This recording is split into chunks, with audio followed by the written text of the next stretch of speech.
በነቢዩ ሰለላሁ ዐለይሂ ወሰለም ዘመን ሰዎች ነበሩ። ምን አደረጉ? መስጂድ ሰሩ። በጣም ትልቅ መስጂድ፣ የሚያምር የሆነ ልዩ የሆነ መስጂድ ሰሩ። ከሰሩ በኋላ ነቢዩ ሰለላሁ ዐለይሂ ወሰለም ወደ ዘመቻ ሲሄዱ ምን አሏቸው?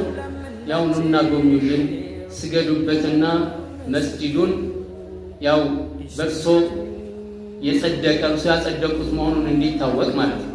ኑና መስጂዱ ስገዱልን አሏቸው።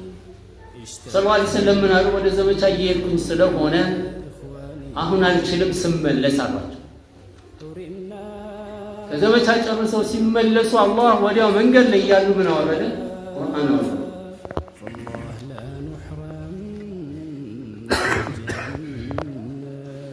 ይህ መስጂድ በእኽላስ ላይ ያልተሰራ ስለሆነ ማለት እስልምናን ለመዋጋት የተሰራ መስጂድ ስለሆነ ማለት ምን አለ አላህ ሱብሓነሁ ወተዓላ?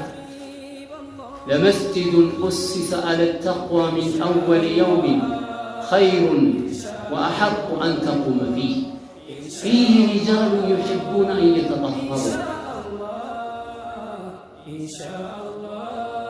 ምን አለ? ላ ተቁም ፊህ አበደን፣ በጭራሽ እዛ መስጂድ ላይ እንዳትቆማል። ምክንያቱም ያ ለምንድን ነው የተሰራው? አላህ ሱብሓነሁ ወተዓላ እንዳለው ዚራር የሆነ መስጂድ፣ ጉዳት የሚያደርስ የሆነ ሙስሊሞቹን ለአደጋ የሚዳርግ የሆነ መስጂድ ስለሆነ ወኢርሳደን ሊመን ሓረበ አላህ ወረሱለህ፣ አላህን ለመዋጋት መልእክተኛውን ለመዋጋት ለታጠቁ ሰዎች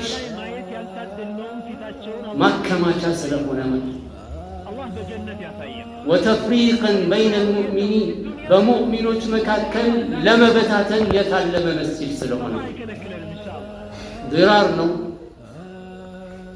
የአላህን መልእክተኛ ነቢዩን ሰለላሁ ዐለይሂ ወሰለም አላህን ዲን ለመዋጋት የተሰራ ስለሆነ እንደዚሁም ሙስሊሞችን ለመበታተን የተሰራ ስለሆነ ላ ተቁም ፊህ አበደን ለመስጂዱን ኡሲሰ ዐለ ተቅዋ ሚን አወል የውሚን ኸይሩን ወሐቁ አን ተቁመ ፊህ ሪጃሉን ዩሒቡነ አን የተጠሀሩ።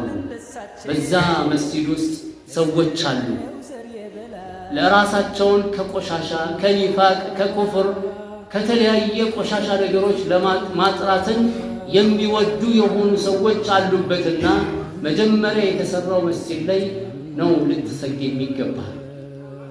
የአላህ መልእክተኛ ነብዩ ሰለላሁ ዐለይሂ ወሰለም ያ መስጂድ